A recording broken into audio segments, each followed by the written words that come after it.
আমার নাম সলিম। আমার বাসা ভারতের আসাম রাজ্যে। আমি বিবাহিত এবং আমার একটি কন্যা সন্তানও আছে। আমি প্রাইভেট স্কুলে জব করি। আলহামদুলিল্লাহ, আমি আমার পরিবার নিয়ে ভালোই আছি। তবে সরকারি চাকরি কিংবা তেমন কোনো ব্যবসা না থাকায় মাঝে মধ্যে অভাব অনাটনের কারণে আমি হতাশ হয়ে পড়ি। একদিন ইউটিউবে দেখলাম, যারা ইস্তেগফারের সাথে সর্বদা লিপ্ত থাকে তাদের সকল প্রকার হতাশা, দুর্ভোগ, দুশ্চিন্তা আল্লাহ দূর করে দেন এবং তাদের রিজিকের ব্যবস্থাও করে দেন। তাই তখন থেকে কিছু কিছু সময় ইস্তেগফার ও নামাজ পড়ার চেষ্টা করি।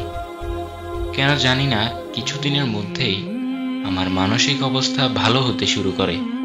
মনের মধ্যে আত্মবিশ্বাস ও শান্তি বৃদ্ধি পেতে শুরু করলো। এর পাশাপাশি ইস্তেগফার পড়তে শুরু করলাম। আমার স্ত্রী 7 মাসের গর্ভবতী। হঠাৎ একদিন তার পেটের যন্ত্রণা বেড়ে গেলে আমার বাসার পাশে একটি ছোট্ট হাসপাতালে তাকে নিয়ে যাই। সেখানে থাকা ডাক্তার তাকে দেখে বলল, তার ডেলিভারির সময় হয়েছে, তাই তাকে কোনো বড় হাসপাতালে নিয়ে যেতে হবে। ডাক্তারের কথা শুনে দ্রুত রওনা দিলাম বড় হাসপাতালটির উদ্দেশ্যে, যা ছিল এখান থেকে প্রায় 30 কিলোমিটার দূরে। সেখানে গিয়ে ডাক্তার দেখানোর পর ডাক্তার বলল, আমার স্ত্রীকে নাকি এক্ষুনি নর্মাল করাতে হবে।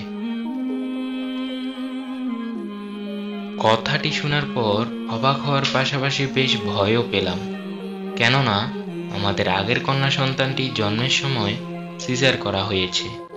লোকে বলে, প্রথমবার যদি সিজার করা হয় তাহলে পরবর্তীতেও সিজার করতে হবে। আমার মনে এই নিয়ে অনেক ভয় কাজ করছে তখনও। তারপরও ডাক্তারকে একবার ভাবতে বললাম।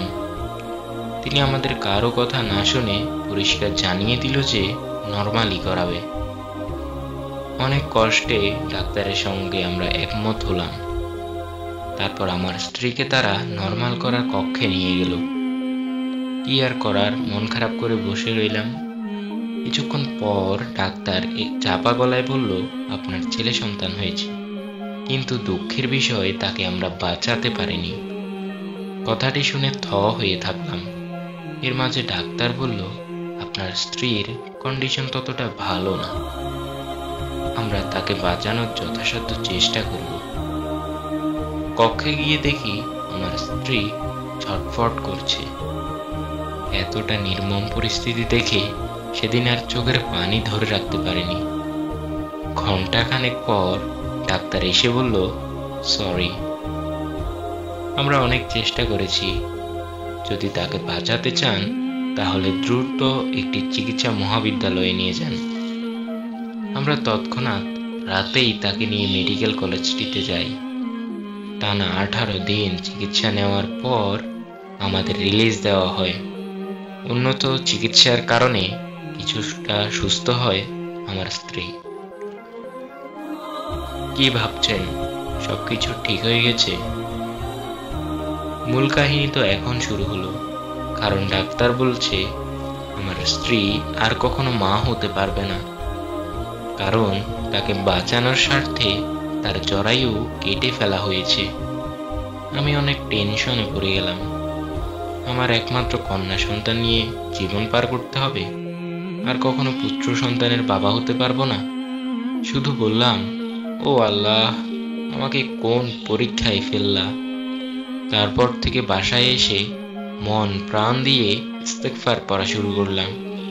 নামাজের সিজদায় পড়ে আল্লাহকে বললাম, হে আল্লাহ, ডাক্তার বলেছে আমার স্ত্রীর জরায়ু কেটে ফেলায় নাকি আমি আর কখনো সন্তানের মুখ দেখতে পারবো না।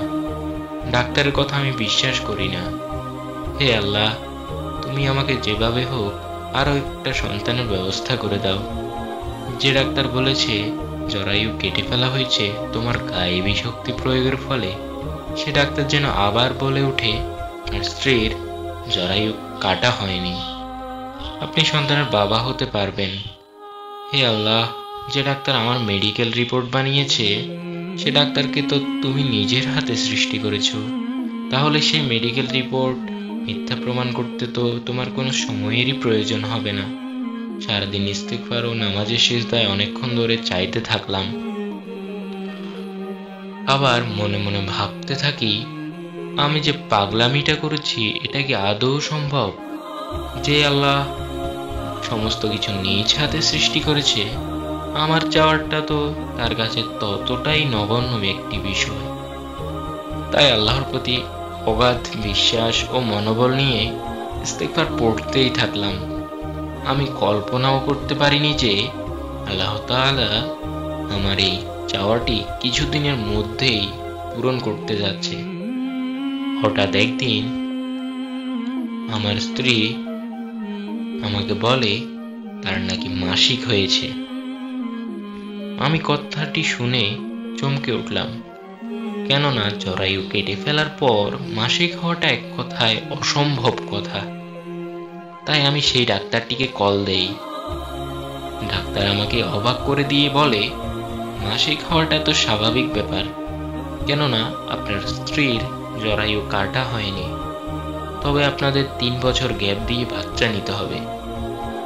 সমস্যা নেই, বাচ্চা হবে। এইভাবে আল্লাহ তাআলা আমার মনের সকল আশা পূরণ করেন। বিশ্বাস করবেন কিনা জানি না, এটা আমার জীবনের সত্য ঘটনা। আমরা আমাদের জীবন নিয়ে কত অভিযোগ করি। কিছু পছন্দ হলে তা যদি না পাই, তাহলে কত শত আক্ষেপ জানাই আল্লাহর উপর। সকল অভিযোগ আল্লাহর উপর চাপিয়ে দেওয়ার পূর্বে, হে মানুষ, নিজেকে একটিবার প্রশ্ন করে দেখো তো, কখনো আল্লাহর কাছে চাওয়ার মতো চাইতে পেরেছো? তাই সময় ফুরিয়ে আসার পূর্বেই নিজের শয়তানের এসব বেড়াজাল থেকে বের করে আনো। একবার দেখো না নিজের প্রতিপালককে বিশ্বাস করে। গুনাহ যদি মাফ করতে চাও, তাহলে ইস্তিগফার হতে পারে তোমার জন্য সর্বশ্রেষ্ঠ হাতিয়ার। সবচেয়ে ছোট ইস্তিগফারটি হলো আস্তাগফিরুল্লাহ।